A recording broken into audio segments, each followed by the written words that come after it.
ఏమంటారు bill pass అవ్వలేదో అది నిజంగా మేము బ్లాక్ డే కింద కన్సిడర్ చేస్తాం. ఎందుకంటే ఈరోజు చట్టసభల్లో మహిళలకి సమన్యాయం చేయాలా, మహిళలు ఈ రోజు 50%, 33% రిజర్వేషన్ ఉండాలా, మహిళలు కూడా రిప్రజెంటేషన్ ఉండాలన్నది ఈ రోజు బీజేపీ గవర్నమెంట్, ఎన్డీఏ గవర్నమెంట్ విశ్వసిస్తుంది కాబట్టే బిల్లు పెట్టాలని ఒక ఏకీభవించి ముందుకు వచ్చారు.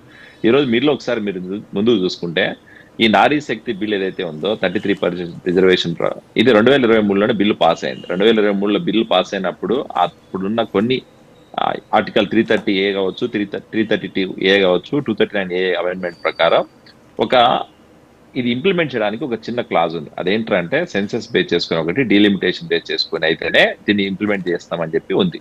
సో దాన్ని బేస్ చేసుకొని ఈ రోజు ఉమెన్ రిజర్వేషన్ బిల్ తో పాటు డీలిమిటేషన్ బిల్ కూడా తీసుకొచ్చారు. ఈ రెండు బిల్లు పాస్ అయితేనే 33% ఏదైతే మనం మహిళలకు ఇచ్చామో అది చట్టసభల్లో కల్పించడానికి అవకాశం ఉంటుందని చెప్పి ఈ రోజు ఎన్డీఏ గవర్నమెంట్ తీసుకొచ్చింది.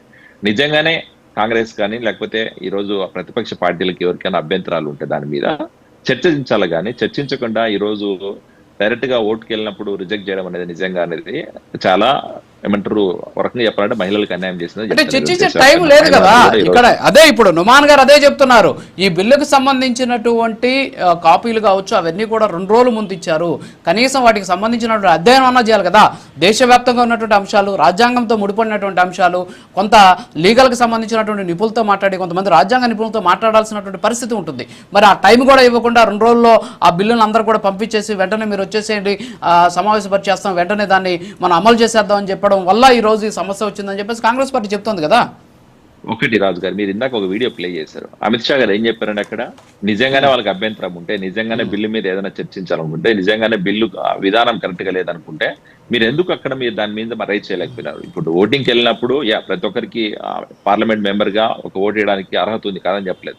మీరు నిజంగానే బిల్లులో కొన్ని చేంజెస్ అవ్వాలి, బిల్లు అమెండ్మెంట్ జరగాలన్నప్పుడు దాని మీద చర్చకు టైం అడగండి. ఈ రోజు స్పీకర్ గారు ఉన్నారు, స్పీకర్ గారు అడిగితే దాని మీద టైం చర్చకు వచ్చేదేమో, లేకపోతే అమెండ్మెంట్ జరిగేదేమో. అది జరగకుండా మీరు బిల్లు ఫెయిల్ చేయడం అనేది ఏ రకంగా తీసుకోవాలా? ఈ రోజు మహిళలకు వ్యతిరేకం అనుకోవాలా, లేకపోతే ఉమెన్ రిజర్వేషన్ బిల్లు మీకు జరిగితే మీకు ఏమైనా ప్రాబ్లం అవుతుందా అనేది చూసుకోవాలా.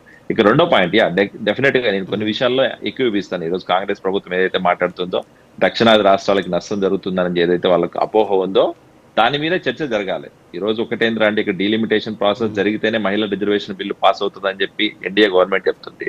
డీలిమిటేషన్ జరగాలంటే కొన్ని కన్స్ట్రెంట్స్ ఉన్నాయి. అదేంటంటే ముఖ్యంగా ఈ రోజు కొన్ని మనం దాని గురించి చర్చించాలి. ఏంటంటే ఒకటి balance between the small states and